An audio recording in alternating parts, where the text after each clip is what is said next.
Uy, Scarlett! Sabay na tayo kumain ng lunch. Sure! Saan? Ako na lang sabay mo kumain. Huwag na si Scarlett. Ako na bahala sa lunch mo for the whole year. Walang iya ka, Ashley. Aagawin mo pa sa akin yung crush ko. Sige na. Gusto mo bilang pa kita ng car? Car? Sige, sabay na tayo kumain, Ashley. Sorry, Scarlett. Sorry, ako pinili niya. Eat well sa'yo, ah. Bes, payag ka ba nun? Inagawan ka ni Ashley? Ano bang magagawa ko, Bes? Kailangan ko maging blooming. Hay naku, madali lang yung sagot dyan. Try mo tong Garnier Vitamin C Serum. Baka ito na the right one for you at hindi yung crush mo. Tama ka dyan, Bes. Kaso natatakot ako, baka lalo lang ako maging haggard. Don't be afraid to try new things kasi. Malay mo ito na yung sagot para maging fresh ka. Sabi mo yun na. OMG, ang fresh na ni Scarlett. Ano kayang ginawa niya? Paano siya naging fresh? Hindi pwede to. Oh, ano ka ngayon, Ashley? Mas fresh na si Scarlett kesa sa'yo. Scarlett, pwede ba tayong sabay kumain ng lunch mamaya? Che! Di na kita kailangan. Sapat na sa akin ng Garnier Vitamin C Serum. Kasi it passes the hashtag Garnier yang che! Humanda ka na, Ashley. This is the beginning of my revenge. Yes! Ang taas ng score ko! Anong score mo, Scarlett? 19 yung score ko. Ay, hindi perfect. Buti pa ako, naka 20. Bawi ka na lang next time, ha? Scarlett, nagawa mo ba yung assignment natin? May assignment tayo? Hala, di ko nagawa. Huwag mo nang sasabihin kay mama. Sige, di ko sasabihin. Ma'am, may assignment po pala tayo. Ay, oo nga pala, may assignment tayo, class. Ang hindi gumawa ng assignment, bagsak sa akin, ha? Bida-bida talaga tong si Samantha. Okay, class, sinong iboboto niyong president? I nominate Scarlett, ma'am. Ako? Di ako papayag. Dapat ako yung maging president. Go, Scarlett! Kaya mo yan! I nominate myself because I believe na mas responsible ako. I believe na hindi ako nangungupit ng class funds. Iboto niyo ako dahil matataas ang mga scores ko. Iboto niyo ako dahil hindi ako nangungopya para lang tumaas ang score. Ako ba pinaparinggan mo? Mukhang may natamaan ata. Congrats, Scarlett! Deserve mo maging president! Gagawin ko yung best ko. Good morning, class. Hindi na papasok si Samantha. Ha? Ano nangyari? Ang balita ko, nag-drop na siya dahil sa sobrang pressure sa nanay niya. Palagi siya pinapagalitan kapag hindi perfect yung score niya. Nagalit din yung nanay niya nung hindi siya nanalo ng president. Kaya, na-depress talaga siya. Kawawa naman pala siya. Bakit nawawala ang laman ng class funds, ha? Sinong kumuha na ito? Ma'am, kilala ko po kung sino yung kumuha. Oh, Samantha, sino kumuha? Sino pa ba, ma'am? This is Scarlett. Ha? Wala akong kinukuha. Scarlett, ikaw pala yung kumuha ng class funds? Sumama ka sa principal, ngayon na. Apaka-hype talaga nitong si Samantha. Bye, Scarlett. Dami nito Mukhang makakabili na ako ng bagong phone. Ha! Nahuli din kita! Ikaw pala yung kumukuha ng mga class funds natin? Oo, ako yung kumukuha. Bakit? May problema ba? Ang problema ko, ikaw. Ako pa sinisisi mo na kumukuha ng class funds, ikaw naman talaga? Isusumbong kita kay ma'am. Wala ka namang ebidensya. Ikaw ang isusumbong ko dahil naniniwala naman sa akin si ma'am. Humanda ka sa akin, Samantha. Wow, may bagong phone si Samantha. Sana all. Bigay ito ng parents ko, guys. Class! Sino naman kumuha sa class funds? Si Scarlett po yung kumuha, ma'am. Pagsabihan nyo nga yan. Ako na naman? Nagpapatawa ka ata, Samantha. Talaga ba, Samantha? Kitang-kita ko na kumuha ka dito. At narinig ko. Nabalak mo na naman si Scarlett. Ma'am, di po ako yun. Gagawin mo pa ako sinungaling? Diyan ka naman magaling, di ba, Samantha? Sa pagsisinungaling? Sumama ka sa akin sa principal at ipapatawag ko yung magulang mo. Buti nga sa'yo, Samantha. Deserve mo yan. Nag-uumpisa pa lang ako. Okay, next applicant. Makinis, maputi, maganda yung ngipin. Okay, introduce yourself. Hi, I'm Scarlett, and I want to show the world, the universe rather, that I will confidently shake your fries with a heart. Bakit gusto mo magbenta ng fries? Thank you for that wonderful question. To be a tindera is both an honor and a responsibility. If I were to be a tindera, I will use my voice to influence the youth. Thank you. Okay, eto, mas mahirap na tanong. Ano mas masarap na flavor? Cheese o sour cream? If people were to argue between cheese and sour cream, well, everything is good, but in moderation. Thank you. Magaling! Pasok ka na sa top 10! The new Miss Potato Corner is Scarlett! Nasaan na yung 1 million na prize? Anong 1 million na prize? Magluluto ka ng fries. Pasok ka na sa trabaho. Magluto ka na dun, dali. Nagugutom ako. Sige po, magluluto na ako. Bakit di sumasagot jowa ko?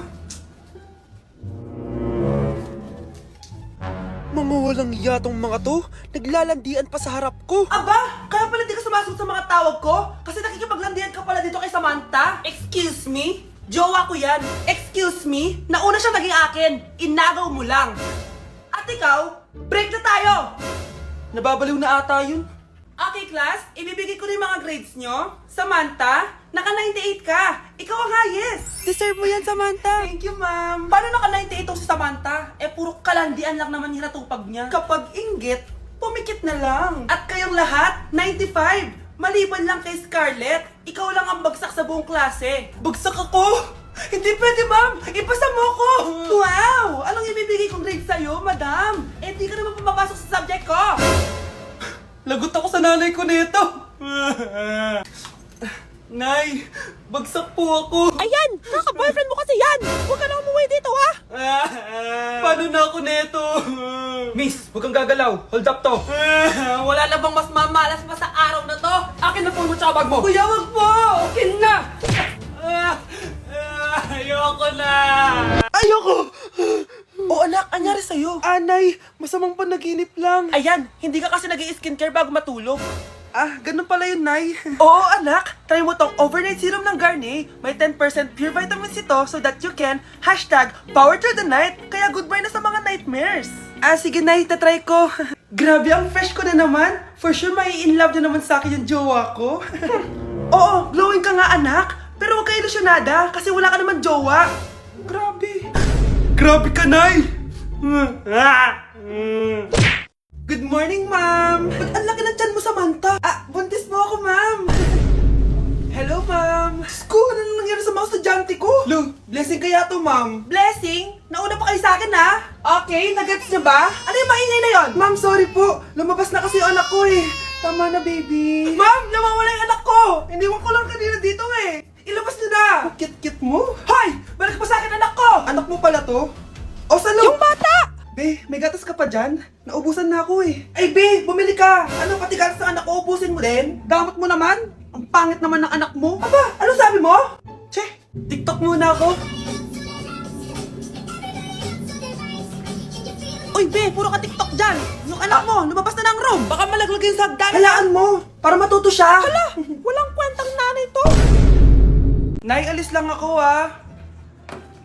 Ah, sige anak. Iniwan niya phone niya. Ano kayang pinag-uusapan nila dito? Mga walang iya kayo.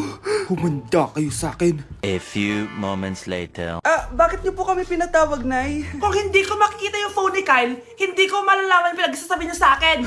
Lagot tayo, ate. Kung san-san mo kasi nilalagay phone mo, Kyle. Eh, nakalimutan ko eh. Mag-umpisa tayo sa'yo, Kyle.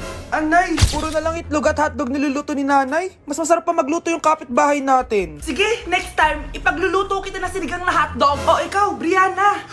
Alam niyo bang nagalit sa akin si nanay kasi dati with high honors ako, di ba? Tapos ngayon with honors na lang. Eh siya nga bagsak nung high school eh. Oo, bagsak ako. Pero top 1 ako ng kinder. Kevin? Wala akong sinasabi ha. Grabe talaga si nanay. Umaga pa lang galit na siya. Tapos utos pa siya ng utos. Bawal ba magpahinga sa bahay na to? Grabe. Wow, wala ka palang sinasabi ah. At ikaw, Scarlett? Yes, Nay? Mga be, alam niyo bang galit na galit sa akin si nanay dahil daw nag-boyfriend ako na maaga? Eh siya nga maaga nabuntis eh. Di naman ako naggalit sa kanya. May problema ka ba sa maagang nabuntis? Wala akong problema, Nay. Idol nga kita eh. Ha? Anong idol? Buntis din ako.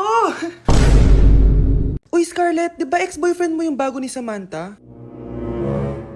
Samantha, tinraidor mo ko. Hi, Scarlett. Sabay na tayo mag-review. Sino ka? Lu, ako to, si Michael. Kaklase mo ako, di ba? Alam ko lahat ng sagot sa exam. Talaga ba? Sige na nga. Turuan mo ako dito. Yes! Sabay tayong magiging perfect. Uy, sarap niyan na. Oh, mag-isa ka lang? Ah, oo. Wala naman akong kaibigan dito eh. Ako, pwede ba ako maging friend? Boyfriend. Ha? Ayan ka na naman eh. Joke lang, ito naman. Kain na nga tayo. Oh, Scarlett, ano yan? Ba't ka na kasi mangot? Bagsak kasi ako sa quiz kanina. Naku, okay lang yan. Ako nga, araw-araw bagsak sa'yo eh. Ha? Ano sabi mo? Sabi ko, smile ka na kasi pasado ka naman sa akin. Alis na ako, pasok na ako ah. Baliw! Ay, umuulan pa! Ang mga gamit ko! Ayan, di ka kasi nagdadala ng payong. Pag ikaw nagkasakit ha, pasalamat ka, nandito ako.